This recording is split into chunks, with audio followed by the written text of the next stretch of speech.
5ই আগস্টের পট পরিবর্তনে যুক্তরাষ্ট্রের সম্পৃক্ততা নেই বলছেন সাবেক মার্কিন কূটনীতিক। 5 সমন্বয়ক গ্রেপ্তারের খবরে বেদনায় নীল হয়ে গেছি বললেন ফখরুল।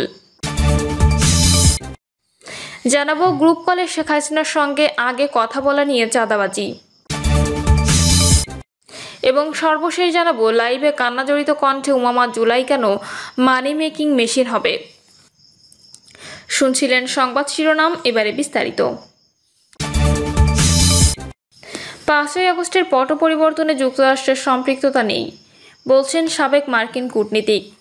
বাংলাদেশে 5ই আগস্টের পট পরিবর্তনে মার্কিন যুক্তরাষ্ট্রের সম্পৃক্ততা নেই বিগত সরকার বা তাদের সমর্থকদের যে অভিযোগ তা সঠিক নয় বলে মন্তব্য করেছেন সাবেক মার্কিন কূটনীতিক জন ড্যানি লুইজো। সাবেক এই কূটনীতিক বলেন, তারা যুক্তরাষ্ট্রের বিরুদ্ধে আনা অভিযোগের কোনো প্রমাণ দিতে পারেনি। ড্যানি লুইজো বলেন, গত জুলাই আগস্টে এখানে যে রাজনৈতিক পরিবর্তন হয়েছে তাতে যুক্তরাষ্ট্র কোনো না কোনোভাবে যুক্ত ছিল বলে বিগত সরকার আর তাদের সমর্থকেরা প্রচার করে থাকে। তাদের এই প্রচারণা মিথ্যা। মার্কিন কর্মকর্তাদের সঙ্গে কথা বলে আমি যুক্তরাষ্ট্রের বিরুদ্ধে আনা অভিযোগে কোনো প্রমাণ পাইনি। তিনি বলেন, যুক্তরাষ্ট্রের বিরুদ্ধে আনা অভিযোগ যারা করছেন তাদের প্রমাণ দিতে বলেছি, কিন্তু তারা কোনো প্রমাণ হাজির করতে পারেনি। তবে 2007 সালের 11ই জানুয়ারি রাজনৈতিক পট পরিবর্তন হয়েছিল, তাতে যুক্তরাষ্ট্র সরাসরি জড়িত ছিল। 5 সমন্বয়ক গ্রেপ্তারের খবরে বেদনায় নীল হয়ে গেছি বলছেন ফখরুল। একজন সাবেক সংসদ সদস্যের কাছ থেকে 50 লাখ টাকা আদায় করতে গিয়ে 5 জন সমন্বয়ক গ্রেপ্তার হয়েছেন। পত্রিকায় এমন খবর দেখে বেদনায় নীল হয়ে গেছেন বিএনপির মহাসচিব মির্জা ফখরুল ইসলাম আলমগীর। বিএনপির মহাসচিব বলেন, আজ যখন পত্রিকা খুললাম বেদনায় একেবারে নীল হয়ে গেছি। দেখলাম 5 জন সমন্বয়ককে গ্রেপ্তার হয়েছে পুলিশ। তারা জোর করে একজন সাবেক সংসদ সদস্যের কাছ থেকে 50 লাখ টাকা আদায় করেছে। এই কি পরিণতি? এটিই কি আমরা চেয়েছিলাম? দেশের মানুষ কেউ কি এটা চেয়েছিল? এত তাড়াতাড়ি যদি এ ঘটনা ঘটে, 1 বছর হয়নি, তাহলে আমাদের ভবিষ্যৎ কি?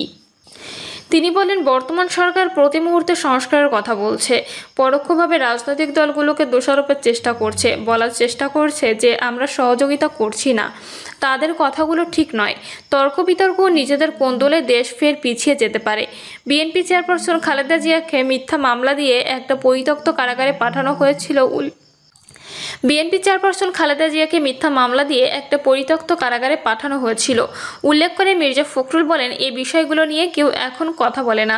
দেশে গণতন্ত্রের জন্য খালেদা জিয়া জীবনের সবকিছু ত্যাগ করেছেন, তাকে নিয়ে কথা বলার আহ্বান জানান মির্জা ফখরুল। তিনি বলেন, সারা দেশে আমাদের নেতাকর্মীদের হত্যা করা হয়েছে, খুন গুম করা হয়েছে, নির্যাতন নিপীড়ন করা হয়েছে। গত জুলাই মাসেও আমাদের সব অঙ্গ সংগঠনের নেতাদের গ্রেপ্তার করে ডিবি অফিসে নিয়ে অত্যাচার করা হয়েছে। সিনিয়র নেতাদেরও অত্যাচার করা হয়েছে, কিন্তু একবারের জন্য আমাদের নেতারা আত্মসমর্পণ করেনি। আমাদের কোনো নেতাই সেদিন মুচলেখা দেননি। মির্জা ফখরুল বলেন, শুধু কয়েকটি দল, কয়েকটি ছেলে নয়, 5 বছরের শিশু থেকে শুরু করে 90 বছরের বয়স্ক মানুষ সেদিন ফ্যাসিস্ট শেখ হাসিনার বিরুদ্ধে রাস্তায় নেমে এসেছিল। গ্রুপ কলে শেখ হাসিনার সঙ্গে আগে কথা বলা নিয়ে চাঁদাবাজি। ছাত্র জনতার অভ্যুত্থানের পর ভারতে পালিয়ে যাওয়া ফ্যাসিস্ট দল আওয়ামী লীগের সভাপতি ও সাবেক প্রধানমন্ত্রী শেখ হাসিনার সঙ্গে টেলিগ্রাম গ্রুপ কলে কথা বলা নিয়ে চাঁদাবাজি চলছে। আওয়ামী লীগ সরকারের পতন ও দলীয় প্রধানের পালিয়ে যাওয়া বিপর্যস্ত দলটির অভ্যন্তরীণ বিভিন্ন সংকট নিয়ে মুখ খুলেছেন দলটির একাধিক নেতা। আওয়ামী লীগের একাধিক সূত্র ভারতীয় গণমাধ্যম নিউজ 18কে জানিয়েছে, দলটি এখন বহুমুখী চ্যালেঞ্জের মুখে পড়েছে। টেলিগ্রামে কথা বলার সুযোগ করে দেওয়ার নামে চাঁদাবাজি চলছে। বিভিন্ন অননুমোদিত টেলিগ্রাম গ্রুপ গজিয়ে উঠেছে। এসব নিয়ে নেতাদের অনেকে চরম অস্বস্তিতে আছেন। এছাড়া এসব টেলিগ্রাম গ্রুপে গোয়েন্দা সংস্থাগুলোর অনুপ্রবেশ ঘটেছে। এসব গ্রুপের মাধ্যমে দলীয় কর্মীদের চিহ্নিত করে গ্রেপ্তার করা ও রাজনৈতিক নির্যাতন চালানোর অভিযোগ করেন তারা।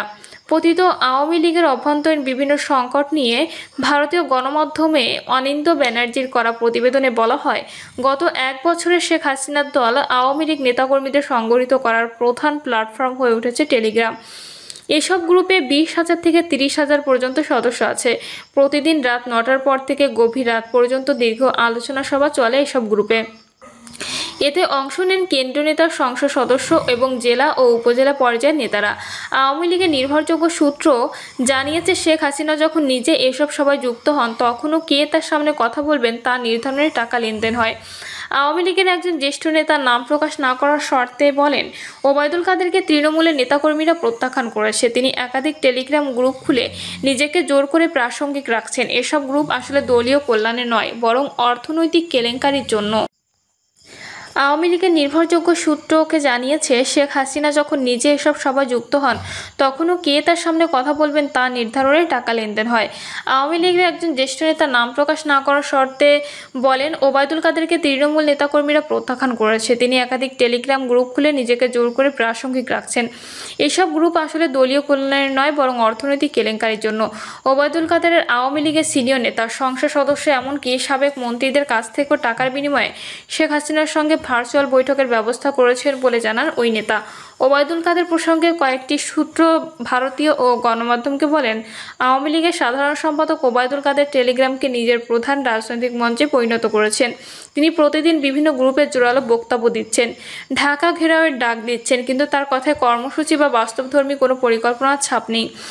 তারা আরও জানান, ওবায়দুল কাদের এখন ব্যক্তিগতভাবে প্রতিদিন নিজের টেলিগ্রাম গ্রুপে বক্তব্য দেওয়ার সময় নির্ধারণ করেন। সেখানে তিনি কৌশলের চেয়ে নিজেকে প্রাসঙ্গিক রাখার চেষ্টায় মরিয়া থাকেন। লাইভে কান্নাজড়িত কণ্ঠে উমামা, জুলাই কেন মানি মেকিং মেশিন হবে? জুলাই কেন মানি মেকিং মেশিন হবে, এমন প্রশ্ন রেখেছেন বৈষম্যবিরোধী ছাত্র আন্দোলনের সাবেক মুখপাত্র ও সমন্বয়ক উমামা ফাতেমা। তিনি বলেন, জুলাই অনেক বড় অভিজ্ঞতা, মানুষ অবিশ্বাস্য লড়াই করেছে। আমার মাথায় আসেনি যে এটা দিয়ে টাকা পয়সা ইনকাম করা যায়। আমি মুখপাত্র হওয়ার পর আবিষ্কার করছি এটা দিয়ে অনেকে অনেক কিছু করছে, টেন্ডার তদবির বাণিজ্য করছে, ডিসি নিয়োগ করছে, এগুলো অহরহ করেছে। এর আগে এটা নিয়ে ধারণা ছিল না। জুলাই আন্দোলনকে কেন মানি মেকিং মেশিন করব? আনফর্চুনেটলি সেটা হয়েছে। গতকাল রাতে নিজের ভেরিফাইড ফেসবুক অ্যাকাউন্ট থেকে লাইভে এসে তিনি এসব কথা বলেন।